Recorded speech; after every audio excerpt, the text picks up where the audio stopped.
Hi, I'm Hannah Wagner, and this video is the results of the Physics 2211 Lab 3, Black Hole and Orbits. The goal of this lab was to study how gravitational forces affect orbital motion. In part 1, I used observational data of a star orbiting a black hole to determine the mass of a black hole. In part 2, I created a computational model to determine the initial velocity required for a spaceship to orbit both a planet and its moon. The results of this lab are the mass of the black hole was approximately 2.03 times 10 to the 34th, and the spaceship required initial velocity of approximately negative 700 meters per second to maintain a stable orbit. The main physics principle used in this lab is Newton's second law, which states that net force acting on an object equals the rate of change of its momentum, or F net equals dp dt. This means that the forces change an object's momentum over time, which causes changes in the velocity and motion.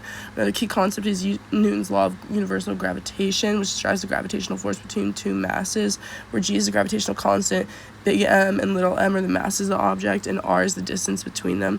Gravitational force provides the centripetal force that keeps the objects in orbit. In this lab, the system is the object whose motion we're analyzing. In part 1, that would be the star orbiting the black hole, and the surroundings are the black hole, which exerts a gravitational force on the star. In part 2, the system is a spaceship, and the surroundings include the planet and the moon, which exert gravitational forces on the spaceship. The initial positions of the object in the simulation are the planet at the origin, the moon a distance of 9 times 10 to the 8th meters from the planet along the x-axis, the spaceship just above the surface of the moon, about 100 meters from the moon's radius. And the masses of the simulation are the planet is 6 times 10 to the 24th kilograms, the moon is 7 times 10 to the 22nd kilograms, and the spaceship is 7 times 10 to the 12th kilograms.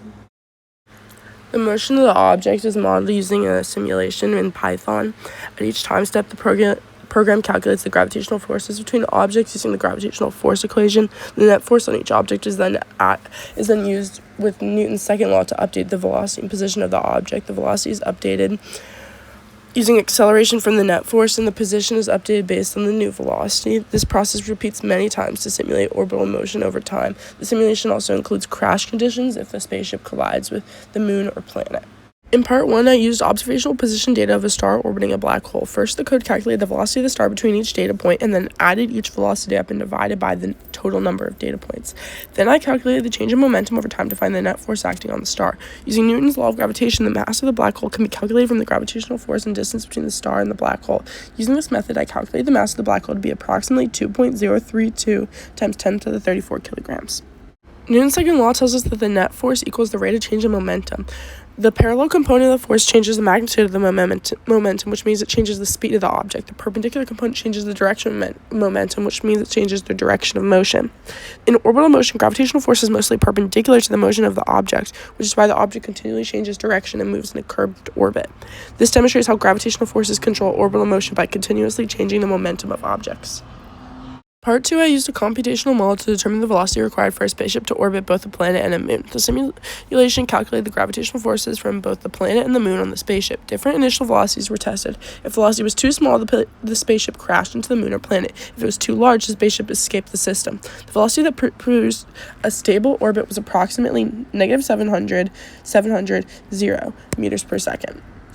This velocity allowed the spaceship to remain in orbit while being influenced by the gravity of both the planet and the moon.